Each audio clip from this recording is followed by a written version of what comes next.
नमस्कार, स्वामी प्रसाद किचनमध्ये आपलं मनःपूर्वक स्वागत आहे.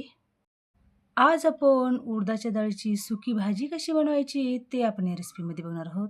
अशी जर एकच जर भाजी केलात तर तुम्ही मुलांच्या डब्याला किंवा ऑफिसच्या डब्याला तुम्ही अशा पद्धतीने एकच भाजी करून देऊ शकता. उडीद डाळीची भाजी केलात ना, लहानांपासून मोठ्यापर्यंत सगळ्यांनाच आवडेल. अशी ही झणझणीत आणि चटपटीत चवीची ही उडीद डाळीची सुकी भाजी केलेली आहे. घरात जर भाजीला जर काही नसेल, तर अशा पद्धतीने तुम्ही उडीद डाळीची मोकळी भाजी किंवा सुकी भाजी नक्की करून बघा. तर अशाच नवनवीन गावरान रेसिपीज पाहण्यासाठी स्वामी प्रसाद किचन या चॅनलला तुम्ही एक लाईक, शेअर आणि सबस्क्राईब करा आणि बाजूची बेल घंटा नक्की क्लिक करा. चला तर मग वेळ न घालता आपण रेसिपीला सुरुवात करूया. तर सगळ्यात पहिल्यांदा आपल्याला हे उडीद डाळीची सुकी भाजी किंवा मोकळी भाजी बनवण्यासाठी 2 वाटे इथे मी उडीद डाळ घेतलेली आहे. तर इथे मी बिनसालीची ही उडीद डाळ घेतलेली आहे. जर तुमच्याकडे गावरान सालीसकट उडीद डाळ असेल, त्याची पण भाजी एकदम चविष्ट आणि खमंग होते. तर या डाळीमध्ये आपल्याला भरपूर पाणी घालायचं आहे आणि 1 ते 2 पाण्यामध्ये आपल्याला हे डाळ छान स्वच्छ पाण्याने धुवून घ्यायचं आहे. तर इथे 1 ते 2 पाण्यामध्ये हे डाळ छान धुवून घेतलेली आहे.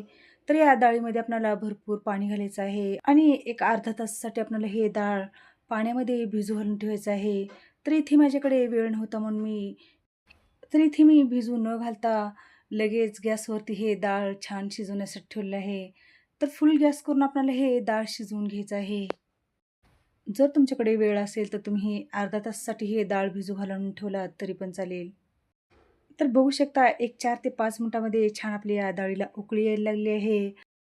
तर हे उडीद डाळीची आपल्याला डाळ शिजवत असताना मोठाच गॅस करून आपल्याला एक 4 ते 5 मिनिट शिजवून घ्यायचं आहे आणि आपल्याला अशा पद्धतीने उकळी आल्यानंतर पळीने आपल्याला जे डाळीवरचा फेस आलेला आहे ते पळीने आपल्याला काढून घ्यायचं आहे.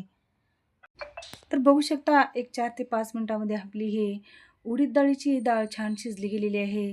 तर हे उडीद डाळीची डाळ आपल्याला फार जास्त शिजवून घ्यायचं नाही. तर बघू शकता तुम्हाला थोडंसं हे डाळ दाबून दाखवत आहे. तर अशा पद्धतीचे आपल्याला हे उडीद डाळीची सुकी भाजी बनवण्यासाठी आपल्याला हे डाळ शिजवून घ्यायचं आहे. तर हे भाजी बनवण्यासाठी आपली डाळ छान शिजलेली आहे.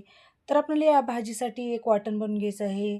त्यासाठी इथे मिक्सरच्या भांड्यामध्ये एक 10 ते 12 हिरवी मिरची घालून घेतलेली आहे. त्याचसोबत इथे एक 5 ते 6 लसणीच्या पाकळ्या घालून घेतलेल्या आहेत. एक अर्धा चमचा जिरं आणि इथे कोथिंबीर घेतलेली आहे. तर देठासहित कोथिंबीर घेतलेली आहे.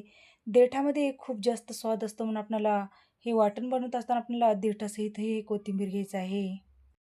तर यामध्ये आपल्याला पाणी न घालता आपल्याला वाटण बनवून घ्यायचं आहे. तर बघू शकता अशा पद्धतीने आपण हे पाणी न घालता जाडसर हे वाटण बनवून घेतलेलं आहे. तर लगेचच आपण भाजीला फोडणी द्यायचं आहे. त्यासाठी गॅसवरती एक कढई गरम करण्यासाठी ठेवलेलं आहे आणि कढईमध्ये आपल्याला एक 2 ते 3 चमचे तेल घालून घ्यायचं आहे. तेल छान कडकडीत गरम झाल्यानंतर आपल्याला यामध्ये एक अर्धा चमचा मोहरी घालून घ्यायचा आहे. मोहरी छान तडतडल्याशिवाय आपल्याला बाकीचे कोणतेही जिन्नस घालायचे नाहीत. मोहरी छान फुललं की आपल्याला यामध्ये 1 चमचा जिरं घालून घ्यायचं आहे आणि जिरं छान फुलून द्यायचं आहे. नंतर यामध्ये मोठ्या-मोठ्या आकारमध्ये इथे 1 वाटी कांदा चिरून घेतलेला आहे.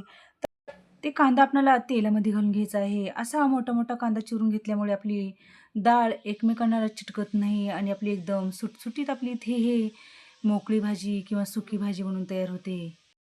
जर तुम्हाला या ठिकाणी अशा पद्धतीने जर कांदा चिरायचा नसेल, तर उभ्या स्लाईसमध्ये कांदा कट करून घेऊ शकता.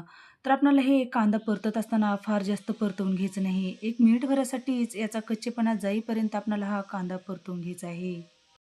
थोडा कांदा परतल्यानंतर आपल्याला यामध्ये थोडीशी हिंग घालून घ्यायचं आहे. हिंग घातल्यामुळे आपल्या भाजीला चव अगदी छान येते.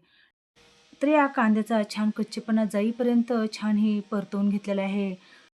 तर यामध्ये आपल्याला जे वाटण बनवून घेतलेलं आहे, हिरवी मिरची, कोथिंबीर, लसूण आणि जिरे घालून, ते वाटण आपल्याला या तेलामध्ये घालून घ्यायचं आहे आणि याचा कच्चेपणा जाईपर्यंत मंद गॅसवर आपल्याला हे परतवून घ्यायचं आहे. तर हे वाटणाचं आपल्याला कच्चेपणा जाईपर्यंत परतवून घेतल्यानंतर यामध्ये आपल्याला रफली मोठ्या-मोठ्या साईजमध्ये टोमॅटो कट करून घ्यायचा आहे आणि ते टोमॅटो आपल्याला या फोडणीमध्ये घालून घ्यायचा आहे. असा टोमॅटो घातल्यामुळे आपल्या भाजीला चव अगदी छान येते आणि कांदा आणि टोमॅटो आपल्याला रफली मोठा-मोठा चिरून घालायचा आहे आणि टोमॅटो घालून आपल्याला 1 मिनिटभरासाठी परतवून घ्यायचं आहे. आणि टोमॅटो आपल्याला मंद गॅसवर 1 मिनिटभरासाठी मऊ होईपर्यंत परतवून घ्यायचा आहे. टोमॅटो आपल्याला फार जास्त परतवत बसायची गरज नाही. थोडासा टोमॅटो मऊ होईपर्यंत आपल्याला परतवून घ्यायचा आहे. तर बघू शकता 1 मिनिटभरामध्ये आपण हे छान टोमॅटो परतवून घेतलेला आहे. तर हे सगळे जिन्नस परतल्यानंतर आपल्याला यामध्ये एक अर्धा चमचा हळद पावडर घालून घ्यायचा आहे. हळद पावडर घालून या फोडणीमध्ये छान परतवून घ्यायचं आहे. जर तुम्हाला या ठिकाणी आवडत असेल तर या ठिकाणी मूठभर पातीचा कांदा घातला तरी पण चालेल.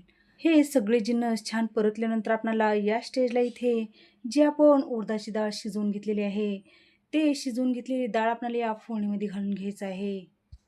जर या डाळीमध्ये शिजल्यानंतर जर पाणी असेल उरलं-सुरलं, ते पूर्णपणे पाणी निथळून आपल्याला यामध्ये डाळ घालून घ्यायचं आहे. नंतर यामध्ये चवीनुसार मीठ घालून घ्यायचं आहे.